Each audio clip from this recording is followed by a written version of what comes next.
The Holy Gospel according to John. Glory to you, O Lord. Jesus said, I am the true vine, and my Father is the vine grower. He removes every branch in me that bears no fruit. Every branch that bears fruit, he prunes to make it bear even more fruit. You have already been cleansed by the word that I have spoken to you. Abide in me as I abide in you. Just as the branch cannot bear fruit by itself unless it abides in the vine, neither can you unless you abide in me. I am the vine, you are the branches. Those who abide in me and I in them bear much fruit, because apart from me you can do nothing.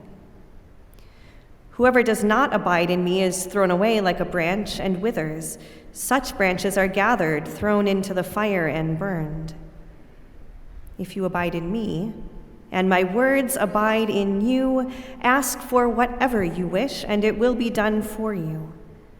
My Father is glorified by this, that you bear much fruit and become my disciples. This is the gospel of the Lord. Praise to you, O Christ.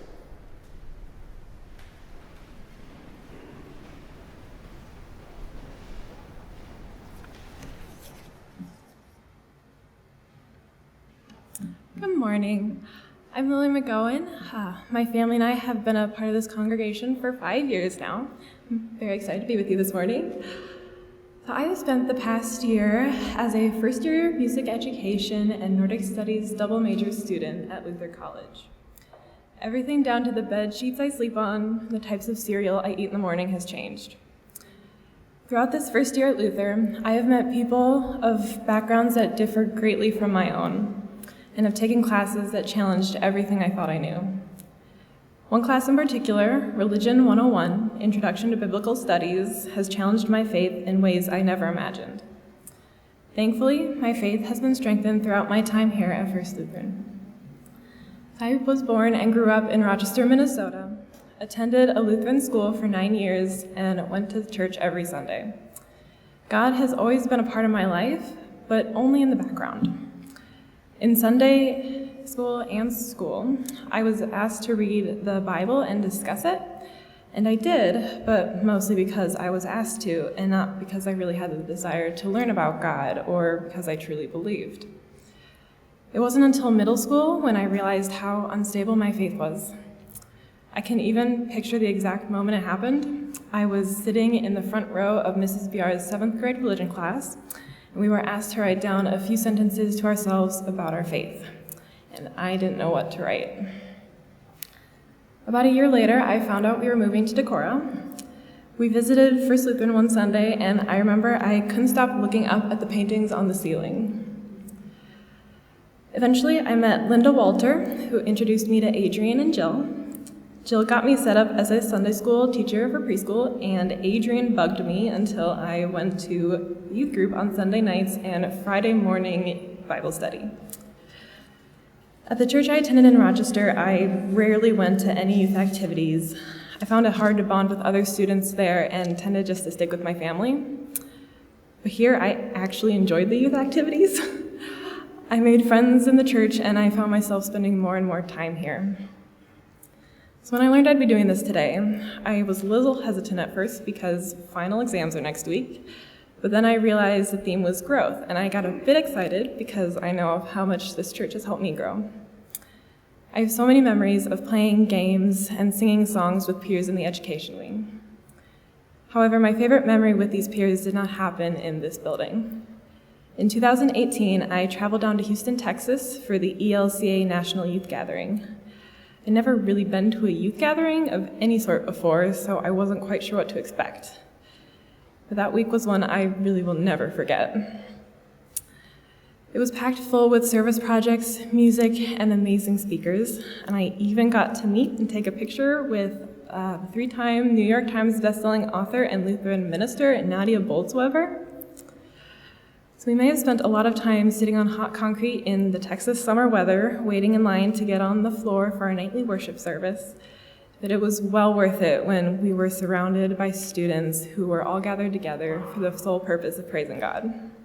In that moment, I knew I had found something special with this church and the people here.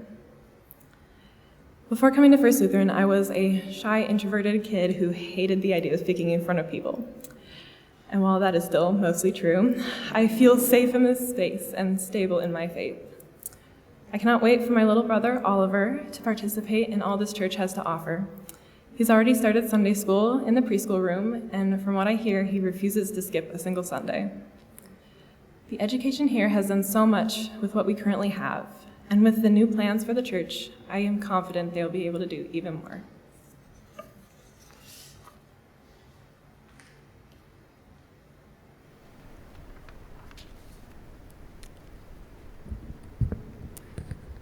Good morning. I am Alex McGohan, and I am currently a freshman in high school. I, like Lily, was born in Rochester and attended a Lutheran school up until 5th grade, which was when we moved here to Decorah. I remember every Wednesday, the whole school would go to the school's chapel at the beginning of the day, and we would have a service of sorts. I remember never really being excited for Wednesday mornings, and I thought, what was the point of going to chapel? Because I never ended up taking anything away from it. And I remember going to Sunday school every Sunday. In the couple of years before we left Rochester, the church changed the Sunday school system, and I slowly drifted away from the church's youth program. With the new way the Sunday school was set up, it was hard for me to make connections with others and with God. Then we moved to Decorah. I remember being quite nervous on my first day of Sunday school. I can still look back and see myself going up to the upper room and sitting in the chair in the back while we were all getting ready to sing. There were a couple of people I recognized from my 5th grade class, and I remember them welcoming me and being glad that I was there. And when Sunday school transitioned into what it is now, Orange, it became even easier for me to connect and talk with others and with God. I would say one of the most influential aspects that has helped me grow in my faith would be youth group and the dwelling. For a couple of years while I was in middle school, I attended the middle school youth program. Although I must admit, we didn't talk all that much about God, I found it was easier for me to simply talk to God in the church. And for the past year or so, I've been attending the high school's youth program, which is called the dwelling. In the high school, in the dwelling, we talk about how we can turn to God in our daily life and how we can see God's beauty in the world. And I've started to do just that. I've started to recognize God's beauty in the world, and I started to turn to God with certain issues in my life, which is something I've never done before. Thanks to Jill, Adrian, and the whole youth program, I've started to grow in my faith in God. In 2018 and 2019, I was blessed with the opportunity to go to night camp, or to go to Camp Iwalu. The year I remember a lot more was 2019, which was when I went to night camp. In night camp, we would stay up later and later into the night until the peak day, when we would stay up until 5 a.m. There are many great memories I have from night camp, but the memories that stand out to me the most are the memories of our whole camp worshiping God together. I remember hiking to get to beautiful locations where we could do our daily devotions. I remember our night walks and looking up and seeing the moon, the light of God, shining down upon us to light our way. Moments like those have helped me appreciate God for being more than an old fellow relaxing up in heaven, but rather as a caring, loving mother or father who helps and cares for me. In the summer of this year, I'll be attending Camp Iwalu again, and I'm looking forward to the new memories I'll create and the new connections with God I'll also create. I'm also going on a service trip to Duluth this summer with other youth members of the church.